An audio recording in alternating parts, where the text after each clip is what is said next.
Welcome back to KTN Prime. Thank you for staying with us. We continue conversing with our guests in studio on matters to do with femicide in the country, which is on a steep rise. 40 women average in every month are killed in 2025 and the first 3 months of 2025. And that's quite worrying. One life is too many. In studio, just to introduce my guests, I'm joined by Ambassador Zaha Indimuli. She's the National Advocacy Coordinator at End Femicide Kenya. Jared Odor is a counseling psychologist, and Joki Gashanja is a coordinator at Githurai Social Justice Center. Right before the break, we heard about various issues, of course, touching on the newly appointed cabinet secretary.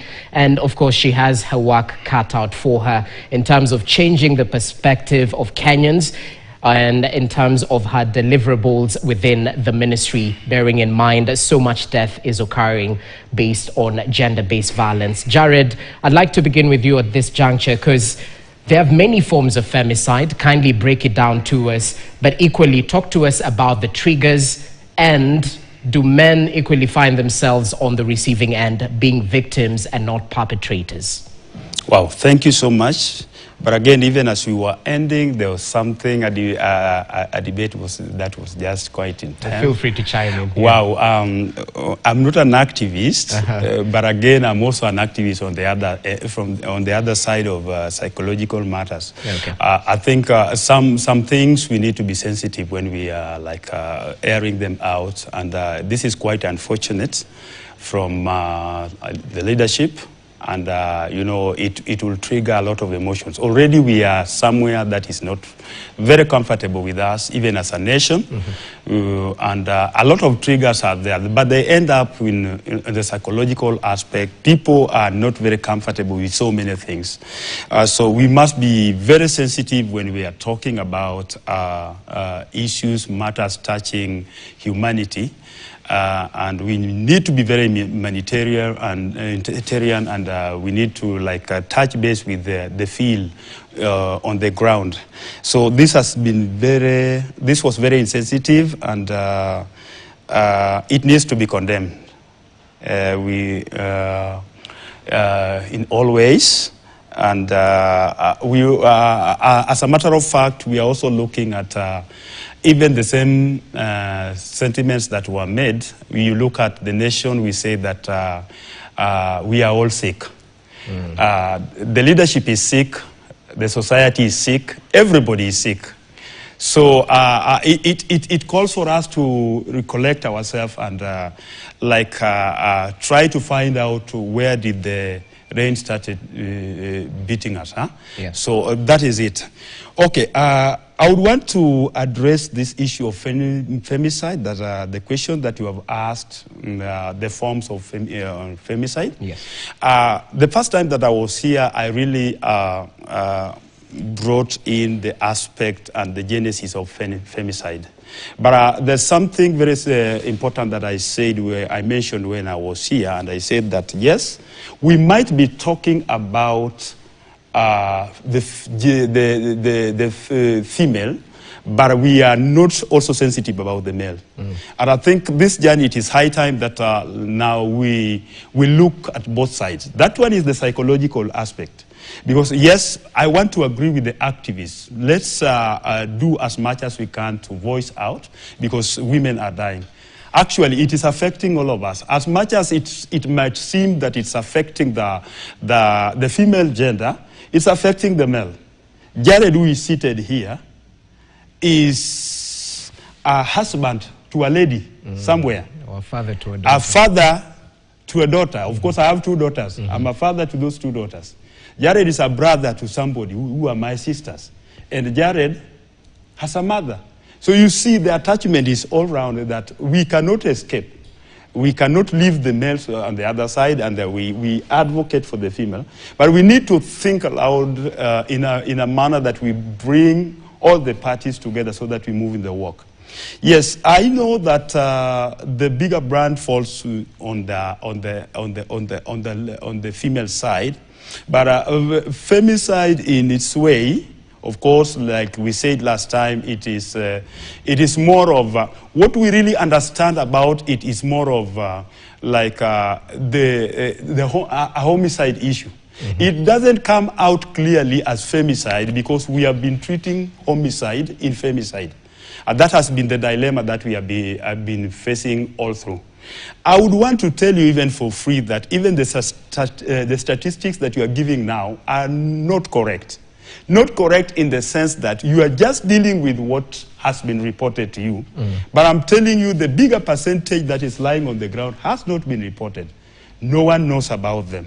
So when we talk about forms of femicide, briefly, the one side is the homicide femicide that is committed in the homes, and you have already given us the statistic and the percentage that is high. We are also looking at the femicide that is on the ground, which is called the infanticide. That infanticide is the femicide that is targeted to the female young children. So you see, this statistic has not been brought very clearly so that we know that how many of the young children are dying. And this one we don't know. Then we have the femicide that is connected to what we call geronticide. That is the killing of the older women. And you look at some parts of our nation, there is that killing that goes on. And what they tag on those killings is that these women are witches. How come that the older women are the only ones that are tagged with being witches? You see that? Then there is also the women killing themselves, which is the form of femicide, which is called lesbicide. So the women are targeting their fellow women. But you see, in this aspect, these women, they use men to kill other women. So this brings a form. So, and of course, the intimate partner femicide that we have talked about. All right. Okay, that's proper to know. Thanks for breaking that down for us. And Njoki, as we come to you, I'd like to talk about the safe spaces, because you mentioned that the safe havens are not adequately available. But could the revival of, let's say, community-based initiatives such as Nyumba Kumi play a role in prevention and accountability? Give us a take from Githurai Social Justice Center in terms of connecting the society and how being accountable of your neighbor might actually prevent, because they say prevention is better than cure. You know, every time I hear people mention Nyumba Kumi initiative, I do not know what people imagine that to be. But I can tell you for sure, in most, especially informal settlements, the Nyumba Kumi initiative is actually a terrorist group that works on behalf of the chiefs and, you know, the government institutions there to terrorize, you know, people. So those ones cannot be even considered as safe spaces, or the people who will champion the safety of women. And you see, when you talk about community-based organizations and institutions, Githurai Social Justice Center is like one of them. But you see, when this person will come to me, a victim will come to me, I am not a police officer. I will document this case. But ideally, the first place that this person should be going to is a police station, is a police post. But because this space is not safe, they will opt to come to Githurai Social Justice Center. I will document, I will refer, but at the end of the day, it will have to go back to the government systems that are failing these people. So the community is doing whatever it can. We document a lot of cases, we refer cases, but then the criminal justice system is very low, is very slow. And these victims, they lose hope, you know, in the middle of this journey for justice. They get to a place and they're so frustrated, they will go back to the abuser. Because one, where will you go with 3 children? Where will you go? You do not have a job. Where will you go with 3 children? You know, you will go back to the abuser. And if this abuser does not kill you, the situation that you're in will push you to death, you know? So I can tell you that in the grassroots, the community-based organizations are doing so much to sensitize, to, you know, to unpack what femicide is, what violence looks like, what abuse looks like. But it is dealing with so many things, because culture will tell women, in some cultures, women believe that if my husband does not beat me, then he does not love me. That is what you're dealing with. Yeah. So to come to a place where this person unlearns that, because and as he rightly says, we live in a very patriarchal society. So a lot of the systems out there are failing. This man that is supposed to be the head of the family will come with all the frustrations in the house, and the first person who is going to receive, all these frustrations is the woman of the house. So there's so much that we can do as a community when the government is failing to actually take up its responsibilities to the citizens. You mentioned something about the justice system, because there's a saying that the wheels of justice grind, but they grind slow at times. Should there be a timeline or timeframes established where femicide cases should be had and determined? Will this be a step in the right direction from where you sit? Yes. I'm actually a human rights lawyer, and some of these cases that come to me really, really frustrates me, because I understand how that system works. But I would want to say that the current Chief Justice has actually put a lot of effort in actually ensuring that these cases move a little bit faster, and also just creating, courts that actually just deal with these cases. So we are seeing effort in that regard, but there's still a lot to be done. Okay. Yeah. As you come in, Zaha, how will we make men part of the solution and not part of the problem? And this is all based on the society being more proactive rather than reactionary. Talk to us about ways we can prevent these instances, femicide cases, from happening from where you sit.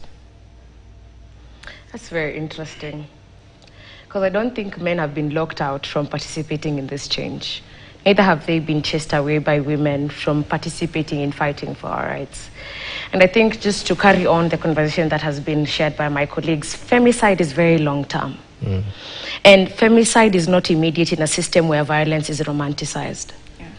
And specifically, femicide is not immediate where violence has not only been romanticized, but it's effectively equalized through discipline.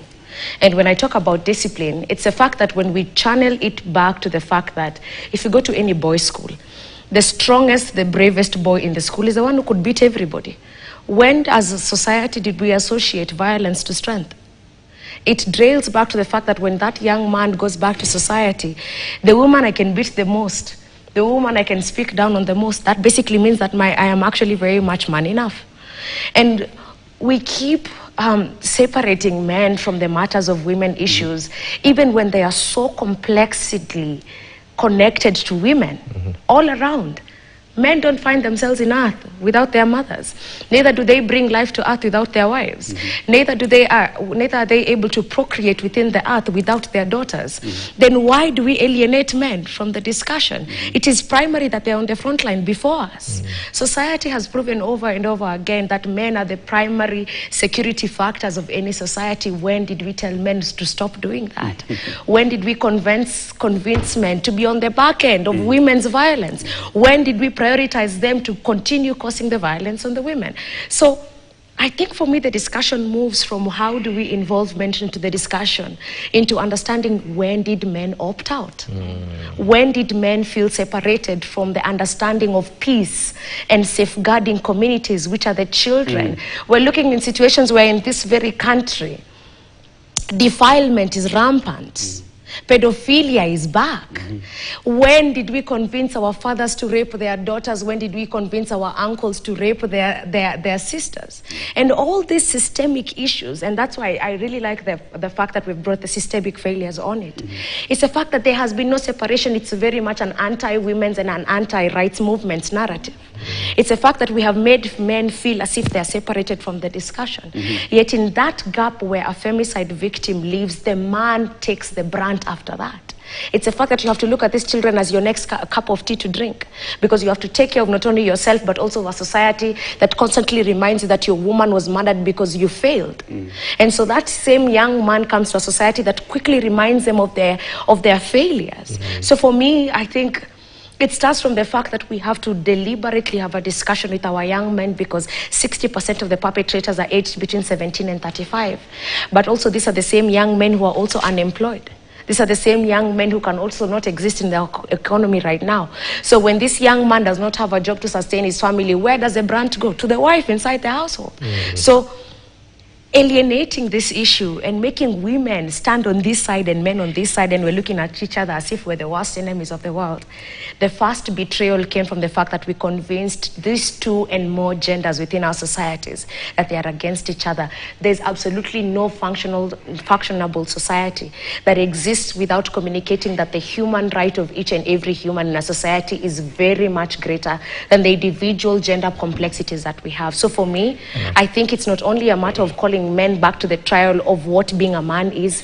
It's also important that we call a call to action of what Ubuntu reminds us of, that as I am, so you are, and therefore as a man, so is a woman, and therefore that correlation systemically brings back peace and sustainability to the societies that we so need at these very, very difficult times. Okay, so let's talk solutions now, because we're pressed of time. Jared, briefly, how do we break the chains of abuse? Because ever so often, the common narratives that victims stay in abusive environments for the sake of their children or due to deeply rooted economic ties, as Njoki mentioned, or perhaps cultural ties, because you'll be looked upon as a less woman in society if you left your husband. So how do we break this chain of abuse? Talk to us about solutions.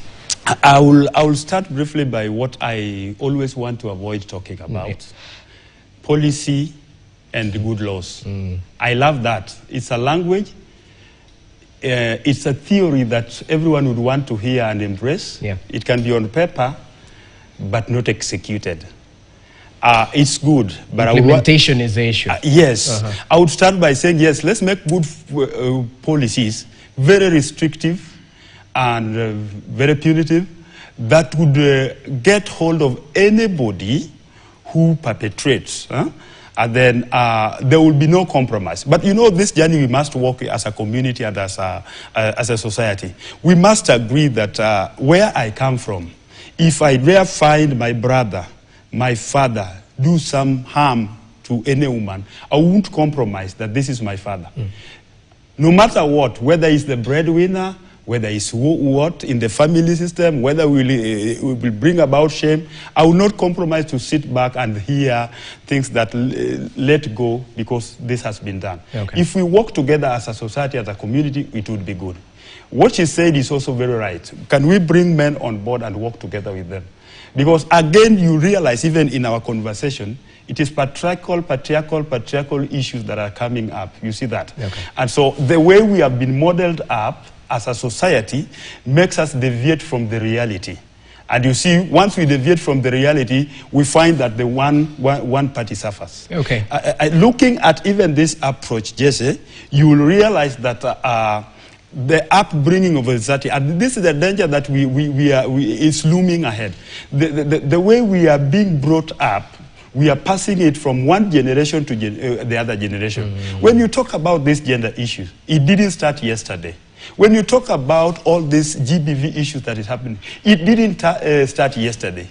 It started way back in the 1800 there. Sensitization has been done all along. But one thing we are forgetting is that how are we enmeshing ourselves within the society? How are we grooming ourselves so that we can work together in terms of, like what my sister has said here, that I know that without them, we are not, and without us, they are not. So that is the conversation we need to bring home. When we have meetings to discuss these issues, just like she says, let's see each other eye to eye and face the reality and talk about all this. Okay, Njoki, as you come in, let's pick solutions. What steps should Kenya be taking to address femicide? Are we investing in programs that emphasize positive masculinity, that castigate toxic masculinity? Are we directing resources to programs that aim to reduce the risk women face in terms of violence and gender-based violence and femicide and all that? Talk to us. Okay, I would want to pick from where he just left. on legal reforms and policies. And we were having a conversation just before we got to studio, and I was telling them, it's not that Kenya does not have these laws. We have actually made really, really big milestones in actually protecting women, you know, and putting acts in place that actually ensure there is protection against violence. But it's the enforcement that is lacking, you know. And I think, like just like everything else, that is where we're really struggling at.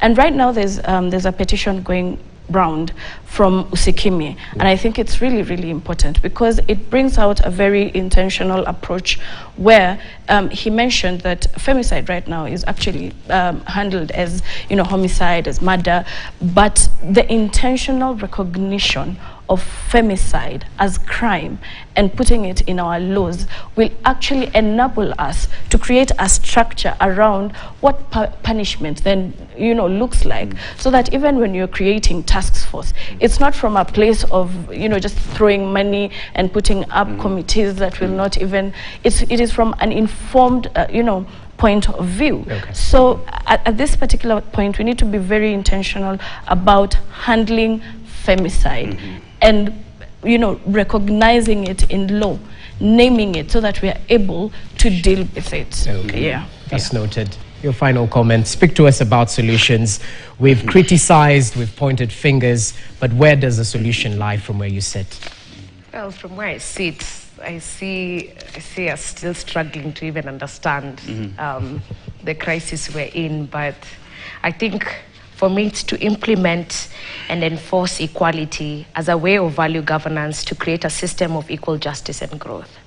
For as long as we don't look at each other as normal human beings, we will never create a systemic experience whereby we do anything different for us women. And we're not calling for special treatment. And I keep saying that in very many spaces. We're calling for things to be implemented for us as they are implemented for everyone else. And that equality basis creates not only a value for governance, but also a value for economic growth and sustainability in a country that so quickly struggles to understand terms and situations. The lived experiences of women call to the fact that there is inequality in all our experiences and in all our diversity. So for me, I think it's implementation and enforcement of equality as a value governance system for us to create a system of equal justice and growth. Okay, that's well noted. As we finalize, just 30 seconds, Joki, because you said you're a human rights lawyer. Is establishing a technical working group on gender-based violence the way to go? Or is it simply yet another issue of forming technical working groups, yet the implementation and the execution is wanting? Briefly. We cannot fully dismiss it. Yeah. I mean, I understand why people would be skeptical about that, because we've been seeing so many technical groups, you know, technical working groups being created.